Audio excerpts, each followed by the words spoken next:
I guess like what really set off my usage was like loneliness.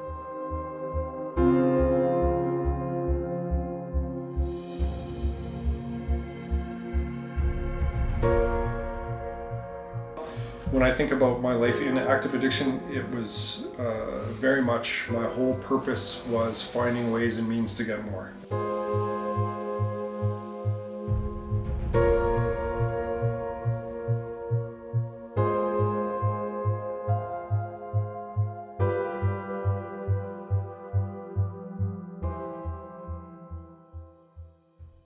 I knew if I kept using, I was going to die, and I didn't want my family to lose me like that.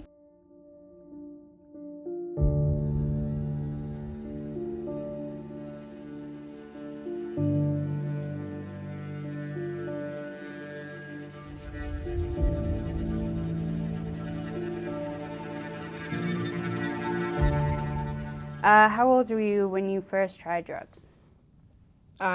Drugs, I was 13. First time I tried weed for my first time.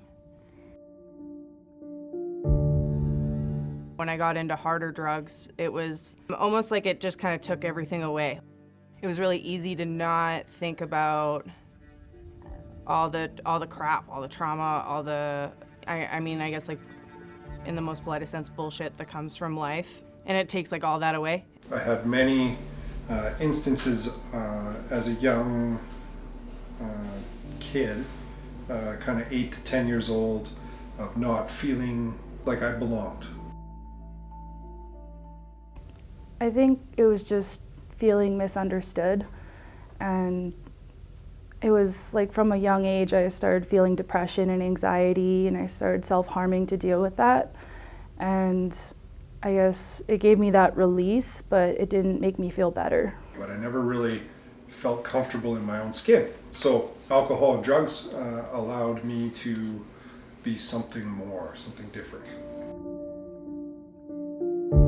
Do you believe there was a trigger for your mental health problems? I think it was mostly my genetics. My birth mom, she used as well. I don't really know much about her addiction, but I just know that she used crack while she was pregnant with me.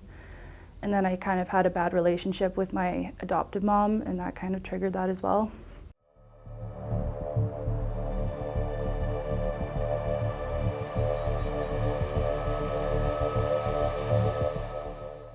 If you know anything about small towns in Saskatchewan, you know, moving there is not always the greatest. You're often kind of outcasted, and I got bullied a lot. I guess I felt like I had no way out. I felt like that was just going to be the rest of my life. I didn't see a future for myself, and I just kept digging myself deeper and deeper into that hole.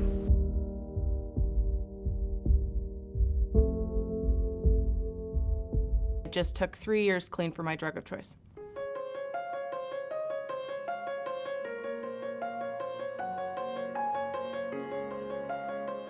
I have been in recovery, well, I've been working at it for 17 years, but I've been in continuous sobriety and clean time for just over 15 years.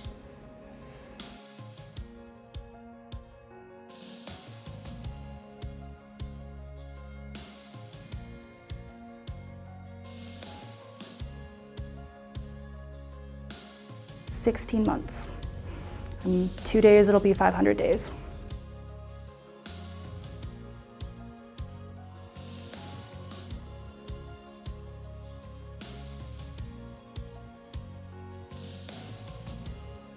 The people in my life kicking me in the ass and not letting me quit.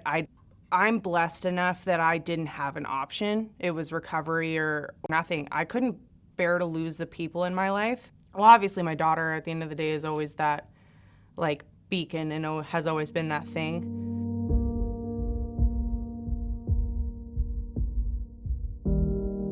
He said to me, "Michael, I know what's going on out there, and I want to offer you some help to come home to Regina and maybe clean up. But if you don't take this help, I'm going to keep your mother from you, she's going to want to help you, but I'm not going to let her. And we're going to have to let you go.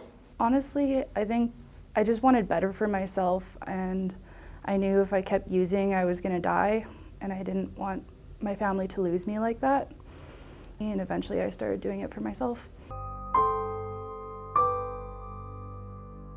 Yeah, I started doing outpatient treatment at first, and then over time it made me realize I wanted to go to inpatient treatment, and I think that really changed my life.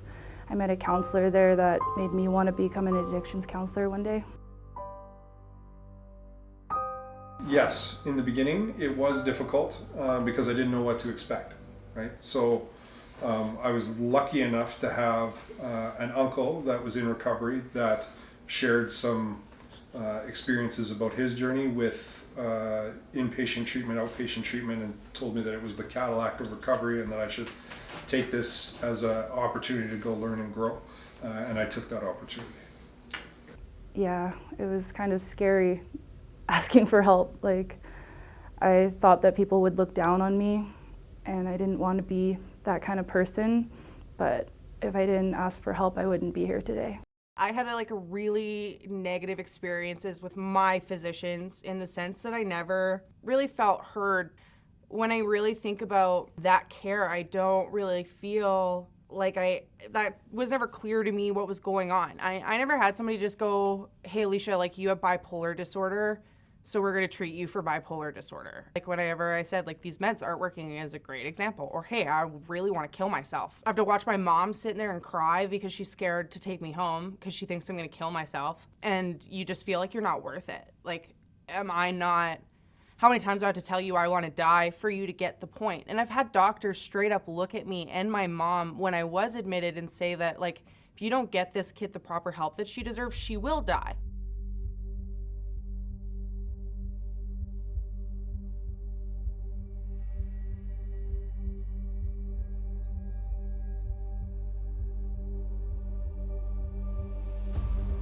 It's quite concerning for us, and this isn't just a police problem, this is a community event.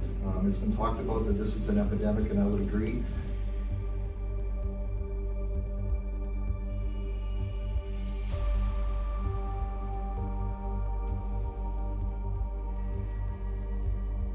There's so many different variables. Obviously, we could talk about like the systemic issues that people are going through in our community. We could talk about the lack of connections, the lack of resources. Like, there's just so many variables. But in my personal opinion, I feel the need for that constant support and to be able to meet people like kind of where they're at. And there's really a lack of resources that can actually do that for people. The drugs in our community have steadily gotten more dangerous, more addictive, more accessible. We have a poverty line and gap that is continuing to widen, and it's, in my opinion, still a pretty heavy stigma attached to drug and alcohol use, which people that are trapped in it are stuck, and people that don't know enough about it are stuck trying to help because they think these people should just stop using drugs and get a job and life would be great. Addicts are people, and we need to treat them the way that we would treat anybody else. And I think that we need to also just think about how we're funding resources at the end of the day and not putting a Band-Aid on a bullet hole. We've come a long way. We could use a detox center that is triple the size of the one that we've got, but all things happen with money. I think that the city doesn't respect addicts, and I think that they just see addicts and homeless people as like a problem that needs to be dealt with. They don't see them as actual people who need help.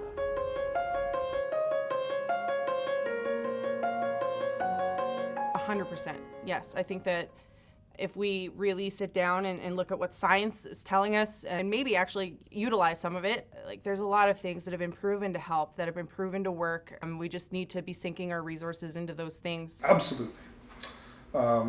I think that, again, as the world becomes more accepting of people being who they are, and that stigma of mental health and addictions being something that was either like it's almost like a dirty word, right? Like, and that's not the case. People are far more accepting that people do have struggles. Decriminalization, I think, is another great step forward, and not criminalizing people that are sick. I think there's definitely hope as long as those people can be reached. I think a lot of the time they don't know that there's resources out there that won't judge them, that they'll accept them and help them to live with what they have been dealt. Because it's not about like being different, it's about being supported. Right now, you have the ability to express how you feel about our mental health system has treated you and others. Is there anything you want to say? It gets better, and I've proven that it gets better. Like, so just keep going. You know, we've got to treat people with compassion and kindness, and people who struggle with substance use and the mental health issues are people, and I also feel deserve the ultimate form of kindness and compassion. Those are the people that have gone through a lot of hardships in their lives and need to be treated as such, and I don't really feel like they are right now. I just want people to know that recovery is possible and that they just have to try. Don't burn out to our workers.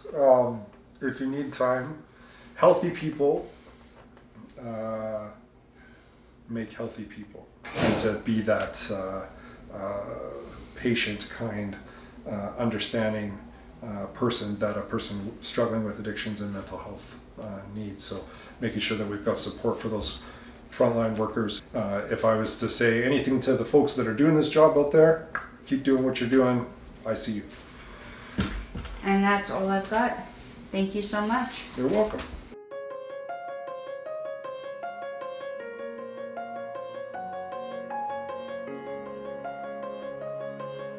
Grant me the serenity to accept the things I cannot change, the courage to change the things I can, And the wisdom to know the difference.